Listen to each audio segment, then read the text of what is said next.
روس سے خام تیل کی بڑی کھیپ پاکستان پہنچنے کا امکان ہے۔ عالمی توانائی کے ماہر ڈاکٹر ممدوح جی سلامہ نے روسی خبر رساں ایجنسی اسپوتنک کو آگاہ کیا کہ روسی خام تیل کی 7,33,000 بیرل پر مشتمل کھیپ پورٹ قاسم پہنچنے کی توقع ہے۔ پاکستان طویل عرصے سے خام تیل کی درآمد کے لیے سعودی عرب اور متحدہ عرب امارات پر انحصار کرتا رہا ہے، تاہم موجودہ بحران سے پہلے ہی پاکستان نے اپنی توانائی کے ذرائع میں تبدیلی لانا شروع کر دی تھی، جس میں روسی خام تیل کو اپنی سپلائی چین میں شامل کرنا بھی شامل ہے۔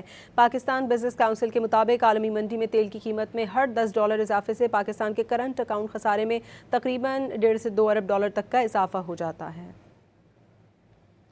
روس سے خام تیل کی بڑی کھیپ پاکستان پہنچنے کا امکان ہے۔ عالمی توانائی کے ماہر ڈاکٹر ممدوح جی سلامہ نے روسی خبر رساں ایجنسی اسپوتنک کو آگاہ کیا کہ روسی خام تیل کی 7,33,000 بیرل پر مشتمل کھیپ پورٹ قاسم پہنچنے کی توقع ہے۔ پاکستان طویل عرصے سے خام تیل کی درآمد کے لیے سعودی عرب اور متحدہ عرب امارات پر انحصار کرتا رہا ہے، تاہم موجودہ بحران سے پہلے ہی پاکستان نے اپنی توانائی کے ذرائع میں تبدیلی لانا شروع کر دی تھی، جس میں روسی خام تیل کو اپنی سپلائی چین میں شامل کرنا بھی شامل ہے۔